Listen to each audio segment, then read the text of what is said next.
La innovación articulación metropolitana presenta los desafíos de las instituciones colombianas para abordar los fenómenos que se dan a escala supramunicipal y sugiere las pautas para transformar y desarrollar los instrumentos de planeación actuales.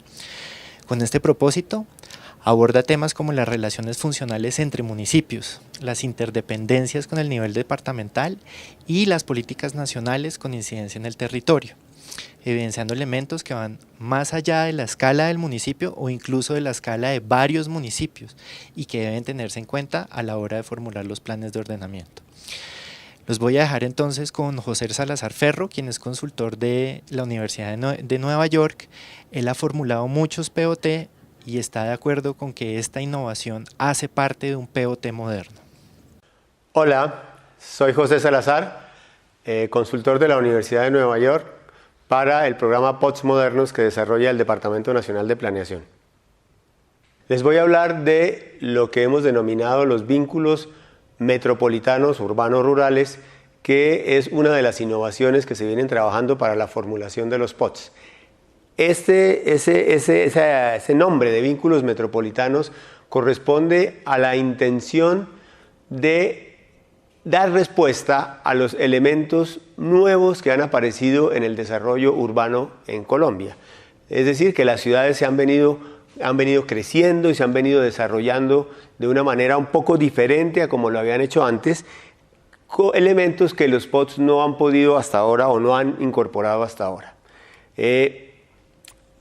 Los fenómenos que uno puede encontrar en el desarrollo urbano del país y que tienen que ver con este tipo de planteamientos son cosas como la suburbanización, como el crecimiento de una ciudad en otros municipios. Algunas ciudades han logrado crecer sobre sus propios municipios, pero otras crecen sobre otros municipios.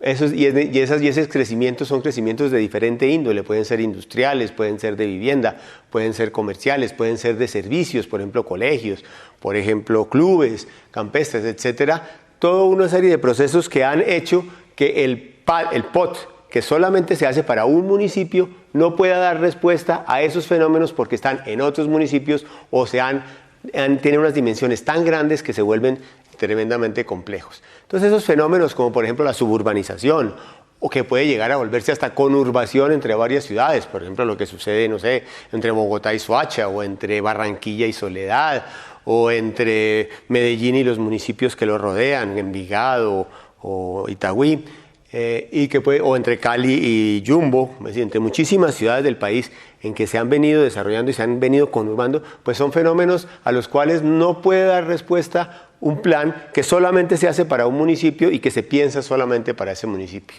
Entonces es necesario que el plan se piense como en el territorio que realmente están sucediendo las cosas. Y ese territorio, en lo fundamental, es un territorio que va más allá de los límites municipales. Es un territorio que toma, por ejemplo, como decíamos, 2 o 3 municipios que están alrededor de una ciudad, o 2 municipios que están trabajando conjuntamente o que tienen problemas conjuntos muy parecidos.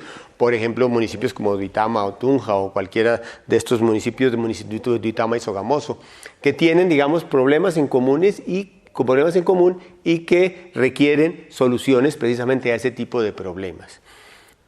Frente a esa realidad, es decir, frente a una nueva realidad urbana, frente a nuevos fenómenos como la suburbanización, como la conurbación, como la generación de esas especies de corredores que se crean al lado de las vías de comunicación entre un municipio y otro, por donde pasa el transporte, y al lado se crean comercios, restaurantes, servicios y viviendas e industrias y todo tipo de cosas, pues hay necesidad de complementar lo que hasta ahora ha hecho los planes de ordenamiento, o sea, lo que es el ordenamiento del territorio, con unas nuevas dimensiones y unos nuevos problemas que es necesario abordar para poder dar respuesta a esos nuevos fenómenos.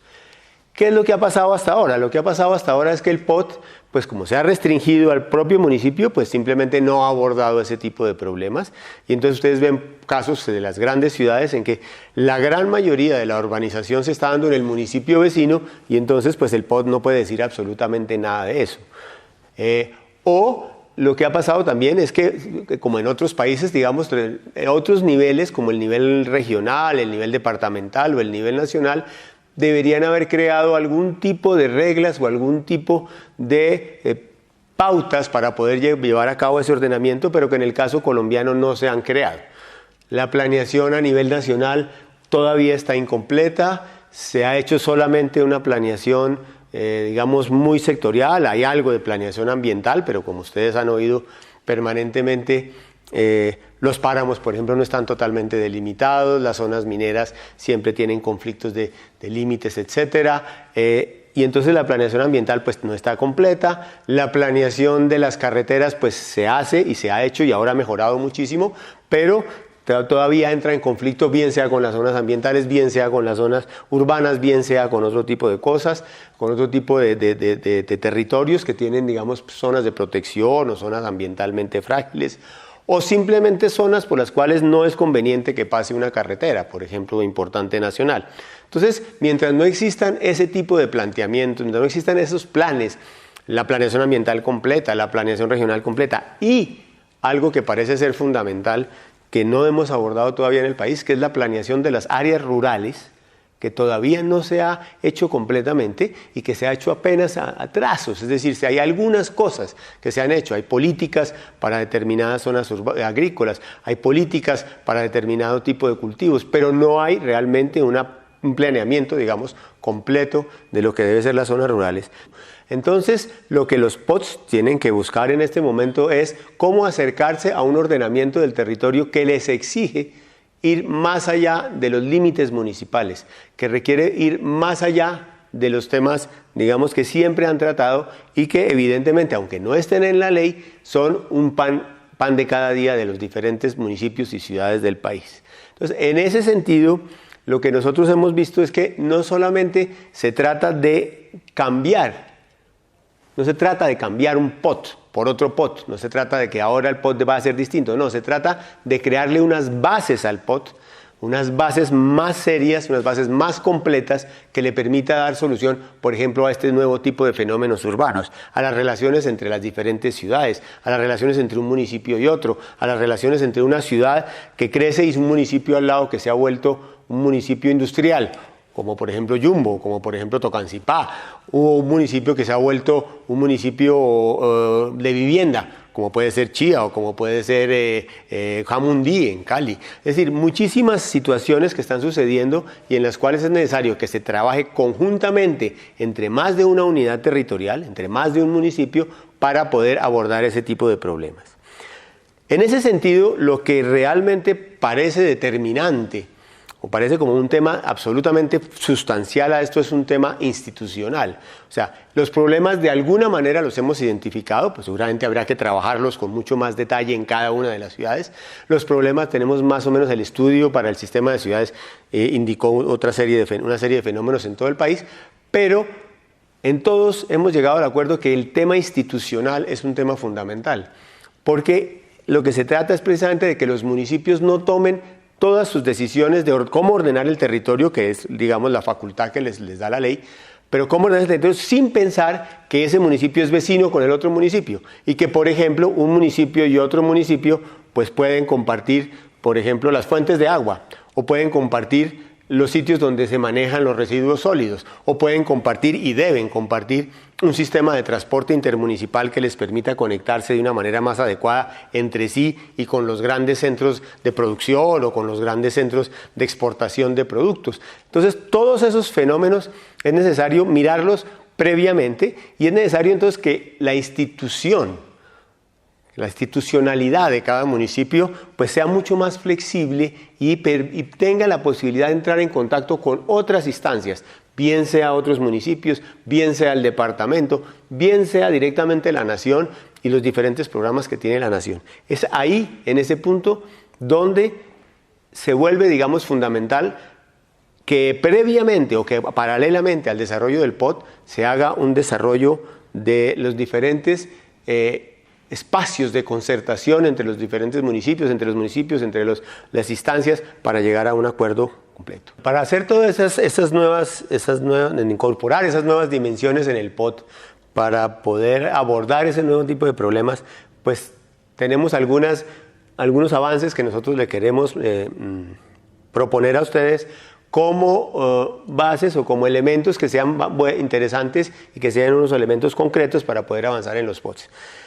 La primera forma como uno puede abordar el problema, llamémoslo supramunicipal, es decir, que va más allá del municipio, es la definición de lo que se pueden denominar territorios funcionales. Es decir, cuál es de verdad el territorio que yo debo planificar, más allá de que haya un límite político-administrativo. Entonces, internacionalmente se han trabajado una serie de cosas, una serie de indicadores que le permiten a uno saber cuál es ese territorio. El primer elemento de esos indicadores es lo que se llama la conmutación, una palabra un poco complicada, pero que quiere decir básicamente cuántas personas de un municipio, la fuerza de trabajo de un municipio, es decir, de la población económicamente activa de ese municipio, se trasladan diariamente a otro municipio para trabajar. Y entonces vamos a entender que esa persona, esos trabajadores, pues viven en un municipio y trabajan en otro.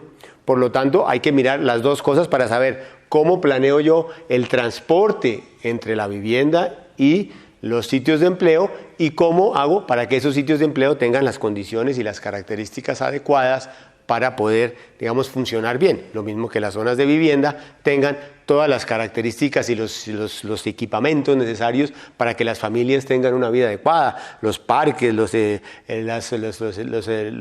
colegios, los centros de salud, todos los demás equipamientos que una familia necesita.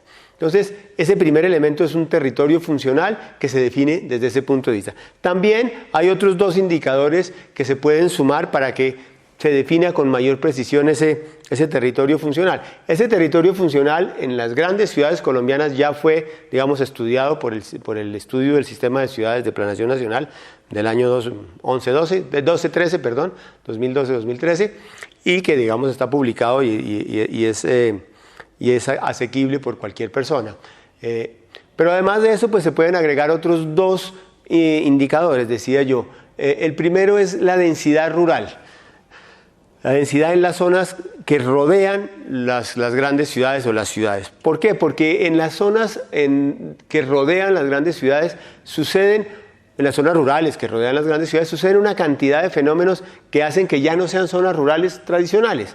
Por ejemplo, se traslada población que diariamente va a trabajar al campo. Por ejemplo, se localizan ciertos equipamientos que son típicamente urbanos. Por ejemplo, un club, o por ejemplo un colegio, o por ejemplo un gran centro comercial, o por ejemplo un conjunto de vivienda, que son perfectamente zonas o actividades que no son, digamos, propiamente de las rurales. Y entonces, con los datos del DANE es posible tomar una medida de cómo está funcionando esa densidad rural y establecer unos límites a donde esa densidad se ha afectado y ya no es la densidad propia de una zona rural, comparativamente con las zonas al lado o con los municipios vecinos. Entonces, ese es un segundo indicador que es factible conocer con los datos que tenemos en Colombia, que nos da el DANE. El primero, el de la conmutación, se puede establecer a través de las preguntas del censo. En este caso, pues tenemos desafortunadamente el censo un poco viejo, que es el censo del 2005, pero ya pronto vendrá el siguiente censo y podremos, digamos, trabajar con datos más frescos. Y el tercer indicador que se ha trabajado es lo que se llama el mercado laboral, es decir, a qué distancia puede vivir un trabajador de su empleo. Y ese mercado laboral, pues normalmente se ha establecido que un traslado de 1 hora de una persona desde su vivienda hacia el empleo es como el máximo posible. Esto estamos hablando para los países desarrollados. Posiblemente para el caso colombiano, pues tendremos que ser más flexibles y medir un poco con mayor, digamos, calidad y con mayor flexibilidad ese tipo de indicadores. Pero con esos 3 indicadores, si los aplicamos sobre un territorio, ya podemos tener la idea del territorio funcional, que puede abarcar 2, 3, 5, 10, 12 municipios. No sé, nosotros medimos en el caso de una ciudad como Barranquilla, algo como 14 municipios. En el caso de una ciudad como Bogotá, como 23 municipios. Pero bueno, digamos que se podrá hacer esa medición, se podrá definir, y entonces tendré un primer universo sobre el cual yo voy a empezar a trabajar y sobre el cual voy a empezar a decir, hay que buscar unas pautas de ordenamiento entre todos los municipios para que esas pautas de ordenamiento se trasladen a cada uno de los POTs municipales que van a ser, digamos, formulados y adoptados. Entonces lo que se trata es de encontrar unas pautas. ¿Qué pautas es los que hay que encontrar allí? Pues diferentes tipos de pautas, pero por ejemplo, una primera, hagamos un sistema vial regional. Hagamos un sistema vial que le permita a todas las partes de esa aglomeración, llamemos de ese territorio funcional, pues ir y moverse adecuadamente donde se producen digamos mercancías, se producen productos agrícolas y se puedan llevar a los mercados, donde la gente vive para acá y va a ir a trabajar hacia allá, donde los niños que están viviendo acá van a estudiar acá, etcétera. Entonces vamos a hacer un esquema regional en el cual ya no se trata solamente de tener vías municipales y vías nacionales, sino unas vías de escala intermedia que me permitan hacer los diferentes movimientos y los diferentes, digamos, relaciones que se establecen entre un elemento y otro de esa aglomeración. Tendremos que tener también una aproximación a cómo manejamos los servicios públicos. Como decíamos, muchas veces se tiene la misma fuente de agua, o muchas veces tienen fuentes distintas de agua, pero los vertimientos están sobre el mismo río o sobre la misma fuente. Entonces hay que mirar cómo trabajamos conjuntamente eso. Seguramente puede darse el caso que cada municipio siga manteniendo su fuente de agua y su acueducto, como puede darse el caso que es más rentable que un municipio le proporcione el agua a los otros municipios, y entonces pues va a ser mejor que entre todos los municipios creemos una empresa, llamémosla regional, de agua, y que entonces podamos disminuir los costos de agua para poder, digamos, operar. Entonces, ese, digamos, es otro caso. Lo mismo con las aguas hervidas, lo mismo, y eso más que todo el mundo lo sabe, con los sitios donde se depositan los residuos sólidos, que suelen ser no para un municipio, sino para varios municipios.